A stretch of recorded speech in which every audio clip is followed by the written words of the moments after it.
یکی از اطبای دنیا، یک دکتر صاحبی که هر روز تبادتش نه به یک شهر از این شهر به این شهر، بلکه از این کشور به این کشور، یک روز این دکتر به افغانستان و یک روز بالاخره به پاکستان و یک روز به ایران و یک روز به اروپا و یک روز به فلان کشور و یک روز به فلان کشور.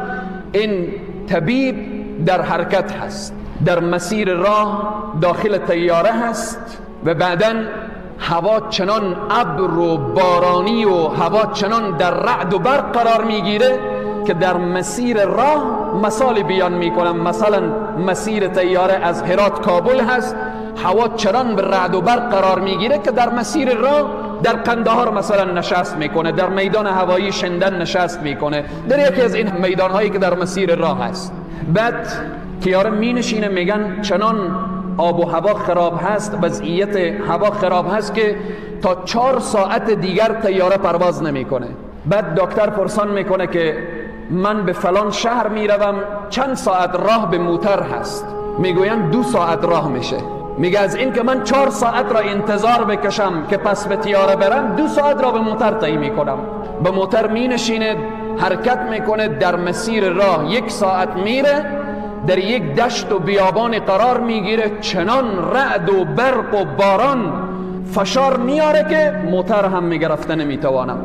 و بعداً در یکی از قشلاقها، در یک قریه فقیرنشین، در آنجا پناه میبره این دکتر که فقط به خاطر که پناه ببره از دست رعد و برق و باران. داخل یک خانه میشه، میبینه یک مادر پیرزال نشسته هست رو به طرف قبله و دست به دعا هست و بعداً یک فرزند مریضی در کنج خانه افتاده هست.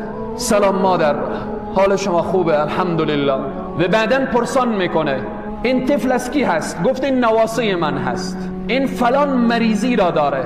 تمام اطبایی که در این اطراف ما هستن ما را جواب دادن، فقط برای من گفتن که تو میتوانید، یک دکتریه که یک روز به اروپا هست، یک روز به آسیا هست، یک روز به آفریقا، اگر میتوانید نواسه خود را با این طبیب برسانید این مشکلش حل میشه، اگر نتوانید این از بین میره. من نگاه کردم، نه سرمایه دارم، نه وسیله دارم، نه کسی را میشناسم. از علما شنیدم که حل مشکلات استغفار هست. کنج این خانه نشستم و فقط استغفر الله میگویم.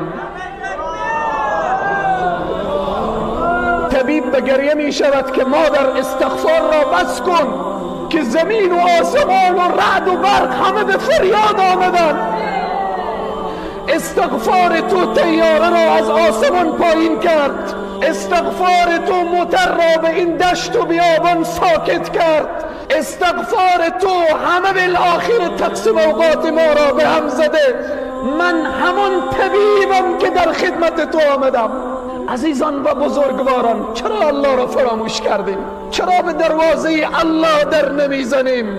اگر داخل محبسی برادر مسلمان استغفار بکن، والله قسم دروازه های محبس به روی تو باز میشه.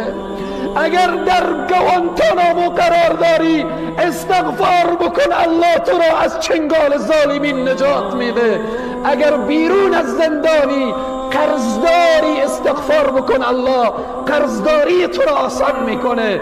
اگر اولاد نداری استغفار بکن، الله همه مشکلات تو را حل میکنه، چون به صراحت کامل الله برای ما وعده فرموده فقلت استغفروا ربکم انه کان غفارا یرسل السماء علیکم مدرارا ويمددكم بأموال وبنين ويجعل لكم جنات ويجعل لكم أنهارا ما لكم لا ترجون لله وقارا.